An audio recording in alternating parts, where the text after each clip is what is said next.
Well, hey there, everybody. It's Chris from the Rate the Record podcast, and could you believe it? It's time for another new music review. It's that time of the week, so guess what? I have 4 new songs that have come out over the last couple of weeks since I last done one of these. I have listened to them, I have opinions on them, and of course you probably should too. We can discuss this kind of stuff. That's what this is all about.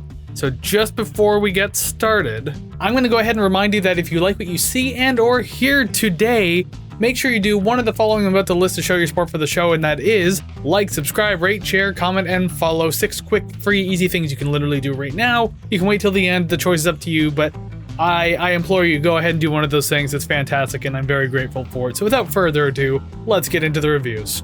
First up on the list today, we have a band called Geese, and they have a brand new song called 100 Horses. This one's got a really cool, funky feeling little groove to this one. I really dig it. Fun drum beat and instrumentation all around, so there's like a lot to kind of go off with this one. One of the things that really kind of caught me about this one is the fact that it reminded me a lot of Beck in a few different ways. I mean, like, the music and the vocal tone, I think, definitely gave off those vibes, and I'll tell you right now, I'm here for it. I think that's pretty awesome. I like Beck, despite my review of the Mellow Gold album, but still.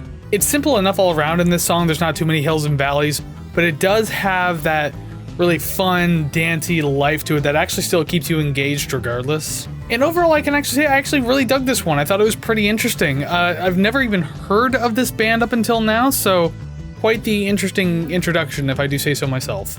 Next up on the list today, we have the band Kings of Leon, featuring Zach Bryan this time around. They have a brand new song out called We're Onto Something, and I don't know, are you really onto something though? After listening to this track, I'm not so certain about that. So to start off, we have something of like a light country vibe going on here, even a bit folky at times with certain touches. I think a lot of that sound probably comes through the harmonica usage, so maybe it's not really fair to call it folky, but I'm just kind of getting that country pop folky kind of vibe all around from this one. Now, despite my previous comment, I mean, it's not a badly performed track, I can say that at the very least, but there isn't necessarily anything that I'm super into with this one.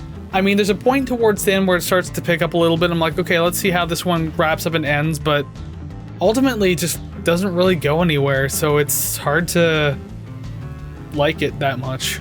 But overall, I'll say, I mean, it's not an awful track, but it's definitely underwhelming for sure. Not my thing. Kings of Leon has done better than this, so meh. Next up on the list, we have Florence and the Machine with a brand new song called Everybody Scream. New album dropping this October, so we're just getting a teaser of it now. It has a little bit of a bouncy beat to it. I mean, the verses are very 4 on the floor that sound decent enough in their production, don't get me wrong, but if you're already aware of Florence and the Machine, then you know that the star of the song is going to be her vocals themselves. Just the shining point of this, always on point as per usual. I mean, it's hard to listen to a Florence and the Machine track and not just be like, damn, this girl's voice is something else. I love the slow halftime breaks that we actually get going into the pre-choruses. A bit of a change-up that adjusts the atmosphere just enough in this track to kind of make everything just feel more intriguing and just kind of pulls you in a little more. So I really dig that it sounds that way. The chanting portion towards the end too actually kind of caught me off guard a little bit, but I actually really dug it though. I'm not going to complain about it. The pacing of it and just like the style of it made it feel a little more organic rather than like a composed piece of music, if that makes sense at all. It just feels like a choir off the floor type deal, and I don't know, it felt strange, but I really liked it. And overall, I'll say it's pretty decent for sure. I'm not super crazy about it, but it's still entertaining at the very least. And I think I'm actually looking forward to checking out this album when it finally drops. And finally on the list today, technically this is a cop-out of a review because it's not technically a new song. It is a re-recording of an old song, so a new version of an old song. And that is Spit by the band Kittie. In case you're unaware, the band is celebrating the 25th anniversary of their album Spit. It was their debut album back in 2000. And so they've decided to re-record a bunch of, if not all of the tracks from that album and re-release a 25th anniversary edition of the album. So this title track is what we're getting as the teaser. Now, don't expect anything too new going into this one because, I mean, it is the same song, riff for riff, lyric for lyric, bar for bar, everything like that. The only difference is it's re-recorded 25 years later, so you would expect the track to be a little more polished, and masterfully executed, which is definitely what you're getting here. I mean, obviously years of experience and years of playing this song too, realistically, have only just made it sound so much better. And I think I may have said this when I did a review of Kittie's latest album, to the point of me recording this, which is their album Fire. I had mentioned Morgan's vocals have come like leaps and bounds and just sound fantastic. Her scream is amazing now. This song, I should say, the original one, was recorded when she was like 15 or 16 years old. So she hadn't mastered a scream yet. It was just that angry teenage kind of like edgy type scream, or just really like throaty, chesty kind of like growling type of scream. But what Morgan sounds like now is fantastic, so I think it does justice perfectly to the older version, because I know some people are kind of divisive on how they feel about Morgan's like younger style of vocal. Well, I'm telling you now, if you're looking to get back into Kittie or anything like that, this is a good thing to check out right here. And overall, I can just leave that right here. It's a great re-recorded track. I know it's not technically a new song, but I definitely wanted to throw it out there and shout it out because I thought it was really good. So if you're nostalgic for Spit or Kittie or the new metal scene in general, then I think this will definitely scratch that itch wonderfully.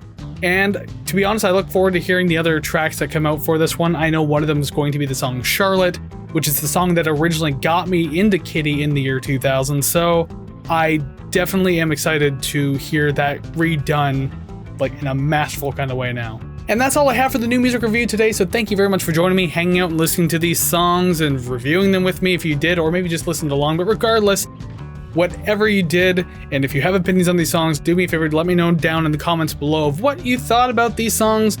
Do you agree or disagree with me? Do you love these songs? Do you hate these songs? What new songs are you listening to lately? I'm just curious to know all these things and more, so please, again, down in the comment section, go ahead and let me know that. And you can also find other places to let me know your opinions on things. If you go to ratetherecord.ca, that is ratetherecord.ca, the streaming links, the social media links, the album chart for the podcast, and of course the RTR Club. I'm not changing the name of it, it's just the RTR Club. No more monthly tiers though, it's just quite simply a one-off donation, so donate whatever you want, whenever you want, how often you want, it's all good, but it's optional too. You don't gotta do it, it's completely up to you, but the option's indeed yours over at ratetherecord.ca.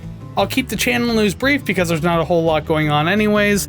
Obviously, the Season 8 is technically back. I've done 2 albums. I've done the Ministry album for episode 138, but more recently, the channel itself has turned 4 years old, which is very exciting. I didn't do a whole lot for it this year. I'm probably going to try something for the 5th year next year, but regardless, I kept with tradition, and I just recently reviewed another Pearl Jam album, as we usually do for every anniversary on the show, and this time around is episode 139 and their album Yield. So we're just marching on through that discography. How do I feel about that one as compared to the other ones we've done in the past? Well, why don't you go ahead and check it out? I encourage it. But other than that, that's all I got right now. Make sure that you come back on Monday. Another episode of the podcast is on the way. It might be Monday, it might be Tuesday. I don't know. It's just when I can get it done.